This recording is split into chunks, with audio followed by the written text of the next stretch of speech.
You know that feeling when you look in the mirror and don't even recognize the person staring back at you?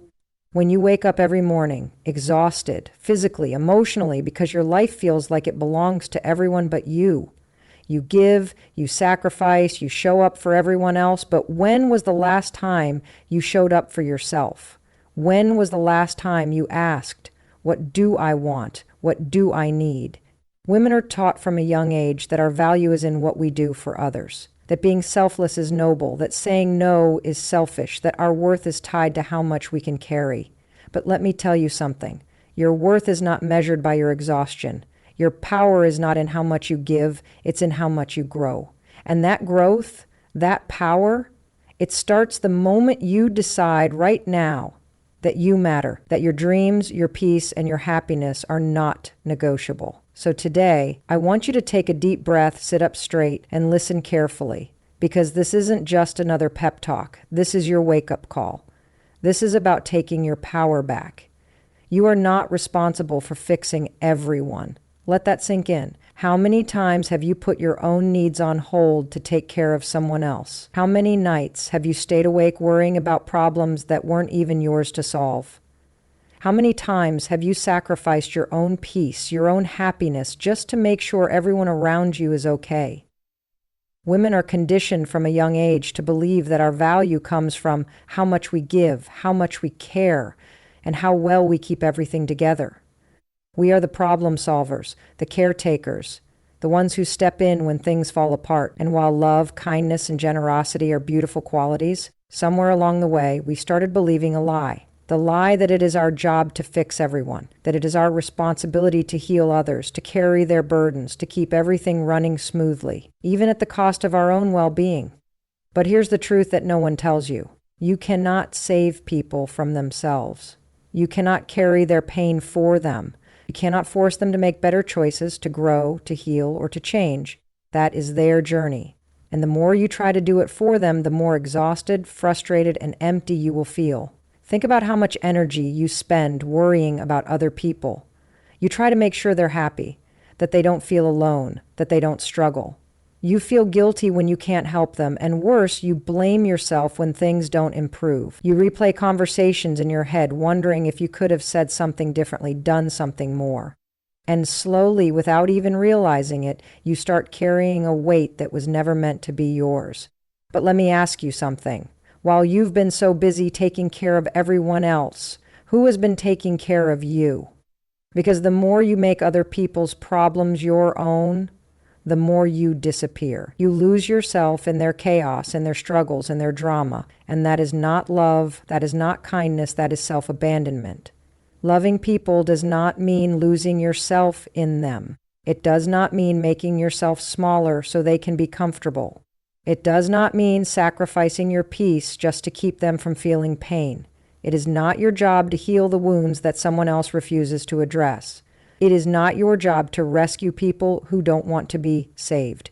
It is not your job to carry responsibilities that do not belong to you.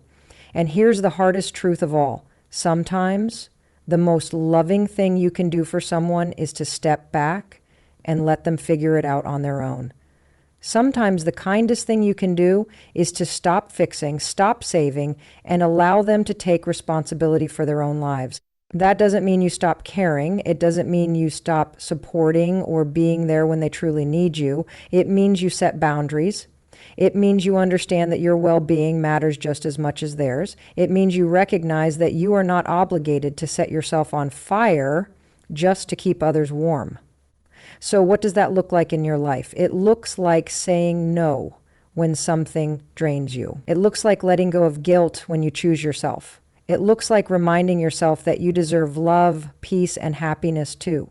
You are not selfish for prioritizing your own mental and emotional health. You are not cold-hearted for refusing to take on problems that are not yours. You are not failing anyone by choosing to put yourself first. You are simply recognizing that you, too, deserve the same love and care you so freely give to others. And when you finally let go of the burden of fixing everyone, you will realize something beautiful. The weight you have been carrying was never yours to hold in the first place. No. That's it. Just one word. No explanation, no apology, no guilt. Just no. But if you're like most women, just the thought of saying no makes your heart race. It feels uncomfortable, almost wrong. You've been conditioned to believe that saying no is selfish, that it makes you difficult, unkind, or even ungrateful.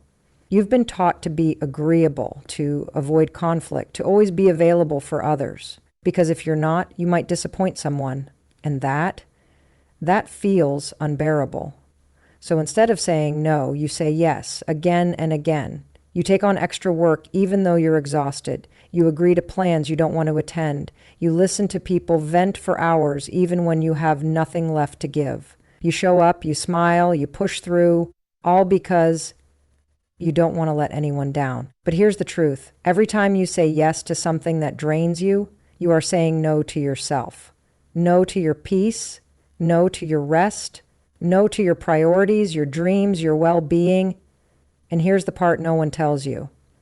The people who truly love and respect you will never be upset by your boundaries. The ones who get angry when you say no, they were never respecting you in the first place. They were only benefiting from your lack of boundaries. Think about that. The people who make you feel guilty for saying no are the same people who are perfectly fine taking from you without considering how it affects you. That is not love. That is not friendship. That is entitlement. But this isn't just about others. This is about you, about why you struggle to say no in the first place. Because deep down, it's not just about disappointing others. It's about what that disappointment means to you. Maybe you were raised to believe that your worth is tied to how much you do for others. Maybe you were taught that being a good daughter, friend, wife, or mother means never letting people down. Maybe somewhere along the way you started believing that if you say no, people will stop loving you. But let me tell you something. Love is not earned through exhaustion. You are not more valuable just because you're always available. You are not a better person because you never say no. You are allowed to put yourself first without feeling guilty about it. And if that makes someone upset, let them be upset. If they walk away, let them walk. Because the people who are meant to be in your life will never expect you to sacrifice yourself for their comfort. So how do you start? How do you actually say no without feeling like the worst person in the world? You remind yourself that no is a complete sentence. You don't owe anyone a long-winded excuse.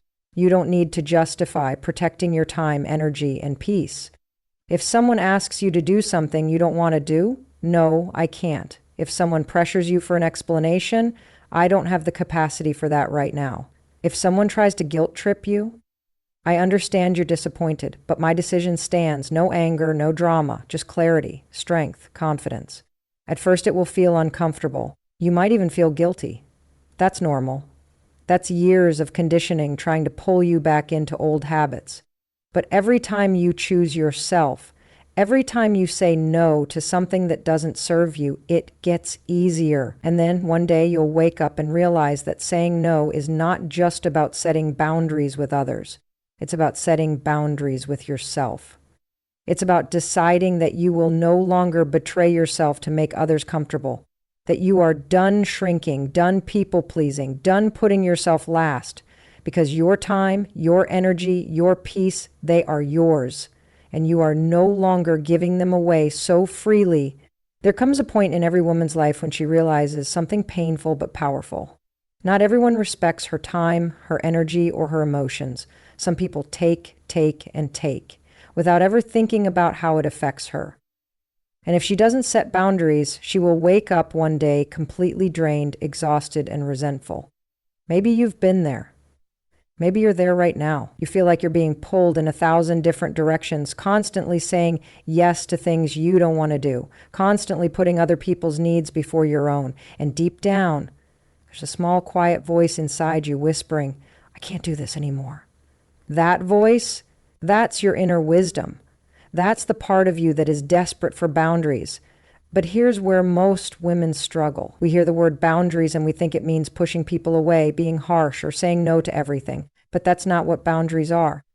Boundaries are your superpower because they don't push people away. They show you who's meant to stay. A boundary is simply a line that protects your peace. It is a decision that says, I will not let people treat me in a way that drains me, disrespects me, or makes me feel small. It is not selfish. It is not cruel. It is an act of self-love. So why is it so hard? Because as women, we are taught that being nice is more important than being respected. We are taught to be flexible, accommodating, and easygoing, even when it costs us our happiness. We are told that setting boundaries makes us difficult or mean. But let me ask you this: who benefits from you not having boundaries? The answer is simple: the people who were taking advantage of you in the first place, the ones who expect you to always be available, the ones who get angry when you say no, the ones who guilt trip you for not doing more. And here's the thing: when you start setting boundaries, some people will not like it. They will push back, they will test you, they will try to manipulate you into feeling guilty, but that discomfort is a sign that your boundaries are working. When you finally say, "I will not tolerate disrespect," the ones who used to disrespect you will suddenly have a problem. When you finally say, "I need time for myself," the ones who were draining you will accuse you of being selfish.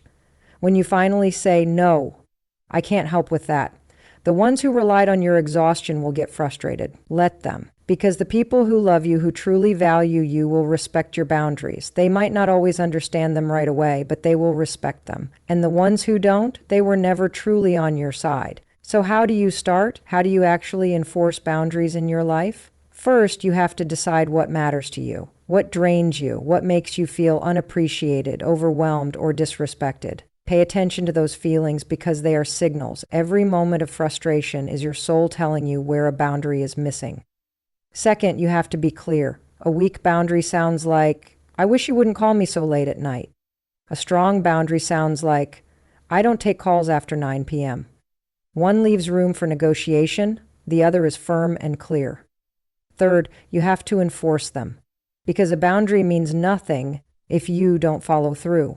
If you say, "I don't answer work emails on weekends," but then you respond anyway, you are teaching people that your boundary is just a suggestion.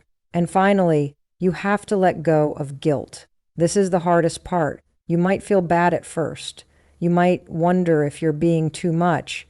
But remind yourself, every time you let someone cross your boundaries, you are betraying your boundaries. Are not walls. They are doors with locks, and you decide who gets the key. You are allowed to say no. You are allowed to choose peace over pleasing. You are allowed to protect your energy, your time, and your heart. Because the truth is, the only people who get upset about your boundaries are the ones who benefited from you not having any. And once you realize that, you will never feel guilty about setting them again. Think about the last time you put yourself last.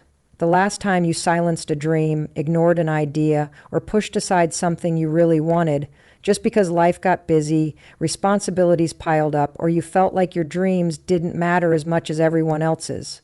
How many times have you told yourself, "I'll focus on that later"? But here's the truth.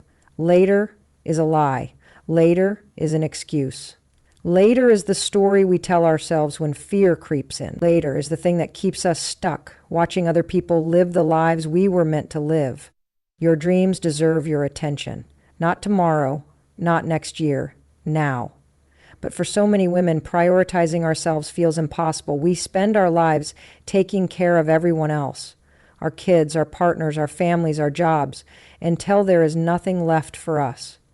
And then when we finally have a moment to breathe, we're too exhausted to even think about what we want. It's not that we don't have dreams, it's that we've convinced ourselves we don't deserve to chase them. Maybe you've been told that following your dreams is selfish, that it's irresponsible, that your life should be dedicated to serving others. And while giving and loving and supporting are beautiful things, you cannot pour from an empty cup. If you are constantly pouring all of your time, energy, and love into everyone around you, but never refilling your own soul, what do you think will happen? You will burn out. You will grow resentful. You will wake up one day and wonder where you went. And I don't want that for you. I want you to understand something deep in your bones. Your dreams matter just as much as anyone else's. If you have an idea, a passion, a goal that won't leave you alone, it's there for a reason. It was given to you on purpose. And ignoring it won't make it go away. It will just make you feel unfulfilled. So what's stopping you?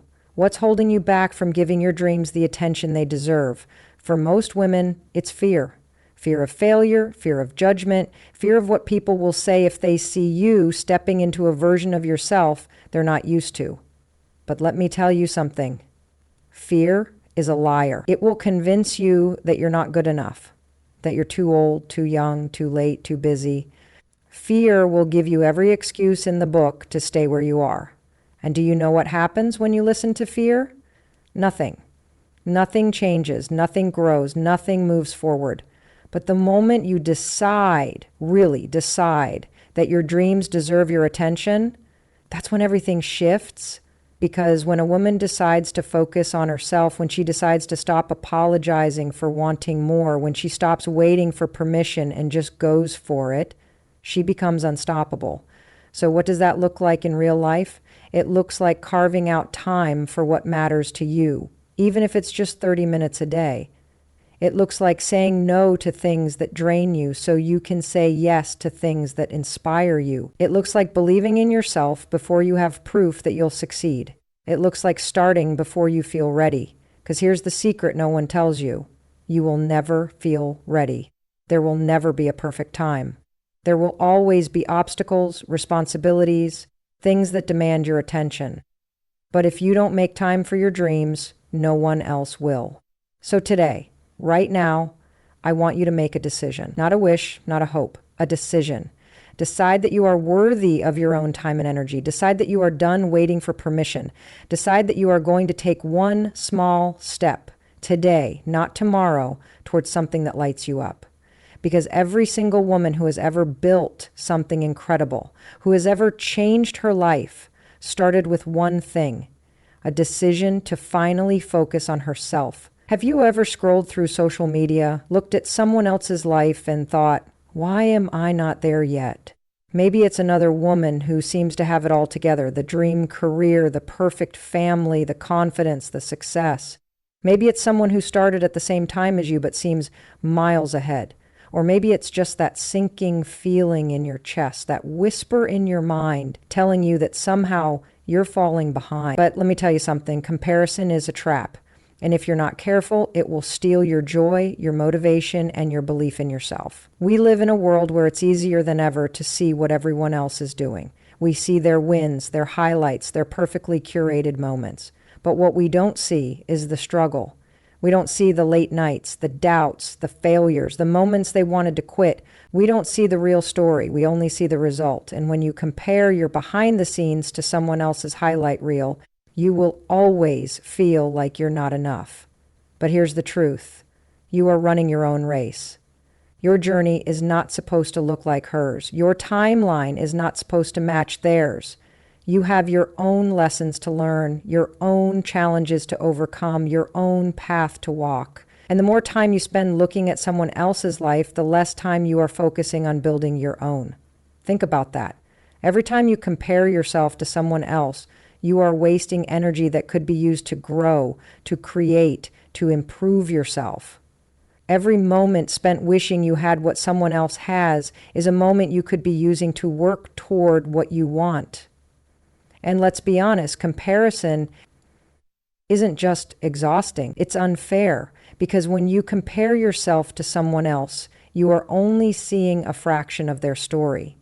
You are comparing your beginning to their middle, your struggles to their success, your reality to their filtered version of it. It's like looking at two completely different books and expecting them to have the same chapter order. It doesn't make sense. So what do you do? How do you stop comparing and start focusing on your growth? First, you have to remind yourself daily, their success does not take away from yours. Another woman's happiness, beauty, or achievements do not mean there is less for you. Life is not a competition. There is enough space for everyone to win. Second, you have to be intentional about where you put your energy. If scrolling through social media makes you feel bad about yourself, take a break. If being around certain people makes you feel like you're not good enough, set boundaries. Protect your peace, protect your focus. Third, celebrate your progress. Not where you think you should be, not where someone else is, just your progress. Because if you look back at where you were a year ago, 5 years ago, you'll see it. You have grown. You have overcome. You have made it through things you never thought you could. But if you're too busy looking at someone else's path, you'll miss just how far you've come. And finally, practice gratitude. Because the more you focus on what you do have, the less power you give to what you don't. Gratitude shifts your perspective. It reminds you that your life, exactly as it is, has value, that you have so much to be proud of, so much to be thankful for, so much that is already working in your favor. So the next time you catch yourself comparing, I want you to stop and ask yourself, am I using this energy to grow, or am I using it to make myself feel small? Because the truth is, you are not behind. You are not failing. You are exactly where you are meant to be. And the moment you stop looking at her life and start focusing on yours, that's the moment everything changes. There's a moment in every woman's life when she realizes she has spent far too much time waiting for someone to believe in her, waiting for the perfect moment, waiting for the right sign to finally step into her power. But here's the truth. No one is coming to save you. No one is coming to hand you the confidence you need. No one is going to knock on your door and tell you it's your time now. No one is going to do the work for you. If you are waiting for someone to choose you, validate you, or give you permission to go after what you want, you will be waiting forever. And that is the hardest but most freeing truth you will ever hear, because the moment you stop waiting, that's the moment you take your power back. Look around. How many times have you told yourself, I'll start when I feel ready? How many dreams have you put on hold because you were waiting for a perfect moment that never came? How many times have you looked at someone else's success and thought, that could be me, but what? But you're scared? But you don't feel ready? But you're afraid of failing? Guess what? Every woman who has ever done something amazing has felt that way too. No one starts off confident. No one starts off fearless. Every single one of us starts off scared, unsure, and full of doubt. But the difference between the women who build incredible lives and the ones who stay stuck, the ones who succeed decide to move forward anyway. They don't wait to feel ready. They don't wait for someone to tell them they're good enough. They don't wait for things to be perfect. They start. And you have to do the same. Because if you don't, life will pass you by. Your dreams will sit untouched. Your potential will go unfulfilled. And 10 years from now, you will look back and wonder what could have been if only you had believed in yourself a little sooner. I don't want that for you. I want you to understand something so deeply that it shakes you awake. You are capable of so much more than you think. You have strength inside you that you haven't even tapped into yet. You have ideas, talents, and gifts that are waiting to be used. But the only way to see what you're truly capable of is to take action. Not tomorrow, not when you feel ready, now. So what does that look like? It looks like showing up before you have the confidence. Confidence doesn't come before action. It comes from action. You have to take the first step while you're scared. That's the only way to prove to yourself that you can do it. It looks like failing forward. Because yes, you will make mistakes. Yes, there will be setbacks. Yes, there will be days when you want to quit. But failure is not a stop sign. It's a lesson. Every time you fall, you get back up stronger. It looks like taking responsibility for your own happiness. No one else can do this for you. No relationship, no job, no achievement will make you feel whole if you don't decide to be whole on your own. You have to stop outsourcing your happiness and start creating it. And most of all, it looks like trusting yourself. Trust that you are smart enough, strong enough, and capable enough to figure things out. Trust that even if you don't have all the answers right now, you will learn as you go. Because the truth is, everything you need is already inside you. You don't need permission. You don't need validation. You don't need to wait. You just need to decide that you are worth it. Because you are. There comes a time in every woman's life when she has to make a decision. Will I continue living for everyone else, or will I finally choose myself? And I know that question might feel selfish at first. We've been taught that putting ourselves first means we're neglecting others, that we're being difficult, that we're asking for too much. But let me ask you this. What happens when you never choose yourself? What happens when you keep shrinking to make others comfortable? What happens when you spend years saying yes to things you don't want to do, ignoring your own needs, pushing your dreams to the side? You lose yourself. And I need you to hear me right now. Choosing yourself is not selfish. It is necessary, because when you finally choose yourself, when you finally decide that your happiness, your dreams, and your peace matter, you don't just change your life, you inspire others to do the same. Think about it. Who taught you that self-sacrifice was the price of being a good woman? Who made you believe that your worth was tied to how much you could give, serve, or endure? And now, think about the women you admire the most, the ones who radiate confidence, the ones who seem to walk through life with purpose, the ones who are unapologetically themselves. What do they have in common? They chose themselves. They decided that their time, their energy, and their happiness were just as important as anyone else's. And they didn't wait for permission to do it. And now, it's your turn. So what does choosing yourself actually look like? It looks like waking up in the morning and deciding that your happiness is a priority, not an afterthought. It looks like setting boundaries without feeling guilty. It looks like pursuing your dreams even when other people don't understand them. It looks like refusing to settle for relationships, jobs, or situations that drain you.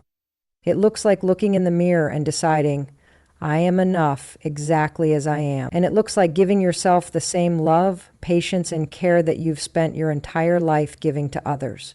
But here's the hard part. When you start choosing yourself, not everyone will like it. The people who benefited from you putting yourself last will resist. They will question you. They will tell you that you've changed. And you know what? They're right. You have changed. You are no longer available for one-sided relationships. You are no longer willing to pour from an empty cup.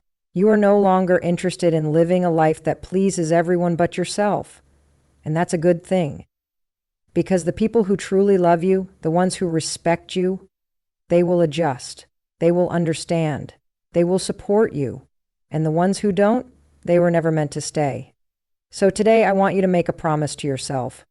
A promise that from this moment on, you will stop waiting for permission. You will stop apologizing for taking up space. You will stop making yourself small so that others feel more comfortable, because your life is happening right now. Not when the kids grow up, not when work slows down, not when you lose weight, make more money, or find the right relationship. Now. This is your time. Your turn. Your moment to step into the life you were always meant to live. So take a deep breath, hold your head high, and choose yourself. Every single day.